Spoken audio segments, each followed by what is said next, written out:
कल्पना कीजिए, हिमालय की निस्तब्ध रात, चारों ओर गहरा मौन और उस मौन के मध्य ध्यान मग्न महादेव। उनके गले में न सोने के हार हैं, न हीरे न मोती, केवल रुद्राक्ष। लेकिन प्रश्न है, महादेव ने रुद्राक्ष को ही क्यों धारण किया? क्या यह केवल एक माला है या चेतना को जगाने वाला गहरा प्रतीक? आज हम रुद्राक्ष के उसी रहस्य से पर्दा उठाएंगे। हर हर महादेव। रुद्राक्ष की उत्पत्ति का रहस्य जानते हैं। लोकप्रिय मान्यता है कि भगवान शिव की करुणा से निकले आंसुओं से रुद्राक्ष उत्पन्न हुए। अनेक शैव परंपराओं में यह कथा मिलती है। सोचिए, महादेव के आंसू भी संसार के लिए साधना का साधन बन जाते हैं। इस कथा का संदेश केवल चमत्कार नहीं है, यह बताता है कि सच्ची करुणा जब प्रकट होती है तो वह दूसरों के कल्याण का माध्यम बन जाती है।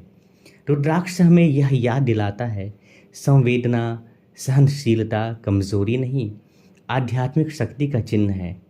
अब बात करते हैं कि रुद्राक्ष का अर्थ क्या होता है। रुद्र जोड़ अक्ष। रुद्र अर्थात शिव का मंगलमय और जागृत स्वरूप। अक्ष यानी आंसू।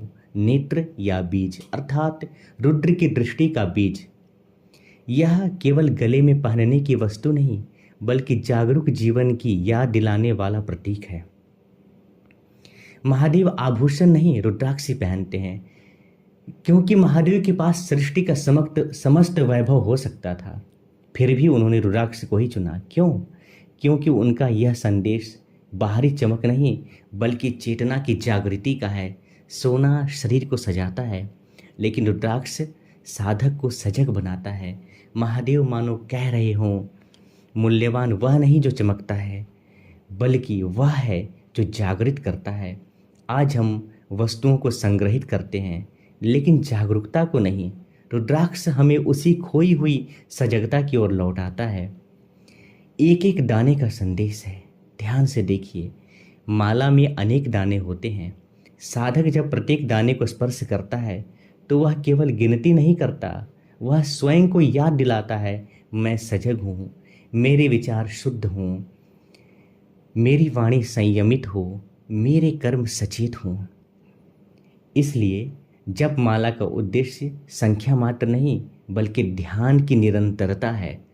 रुद्राक्ष उंगलियों को व्यस्त नहीं करता, बल्कि मन को केंद्रित करता है। बहुत से लोग पूछते हैं कि क्या रुद्राक्ष चमत्कार करता है? कौन सा रुद्राक्ष पहनने से धन मिलेगा? कौन सा रुद्राक्ष पहनने से तुरंत सफलता मिलेगी? लेकिन शास्त्रों का मूल संदेश इससे भिन्न है। यदि जीवन में सत्य नहीं, संयम नहीं, साधना नहीं, तो रुद्राक्ष पहन लेने से गहरा परिवर्तन नहीं आता। प्रतीक तभी सार्थक होता है जब उसके गुण जीवन में उतरें।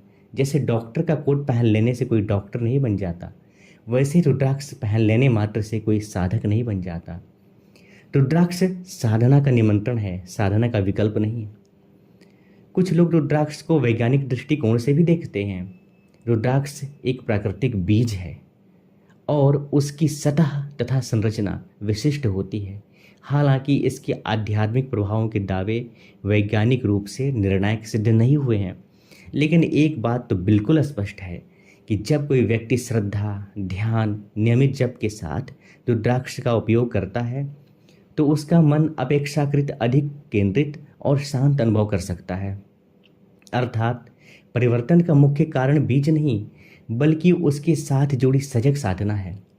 रुद्राक्ष का सबसे बड़ा रहस्य है, जिसके बारे में अब महत्वपूर्ण बात करने जा रहे हैं। इसका रहस्य उसके दानों में नहीं, बल्कि उस स्मरण में है जो जगाता है। जब भी रुद्राक्ष गले से स्पर्श करता है तो मानो महादेव पूछते हैं कि क्या आज तुम्हारे विचार पवित्र थे? क्या आज तुम्हारी वाणी से किसी को चोट पहुंची? क्या आज तुमने स्वयं को देखा? यदि यह प्रश्न जाग जाए तो रुद्राक्ष जीवित हो उठता है। तो अगली बार जब आप किसी के गले में रुद्राक्ष देखें तो केवल एक माला मत देखिए, उसे महादेव का मौन संदेश समझिए। जागो, सजग बनो और करुणामय बनो। शायद यही कारण है कि महादेव ने सोना नहीं, रुद्राक्ष धारण किया। यदि आपको यह रहस्यपूर्ण यात्रा पसंद आई हो तो वीडियो को लाइक करें, शेयर करें और चैनल को सब्सक्राइब करें। हर हर महादेव।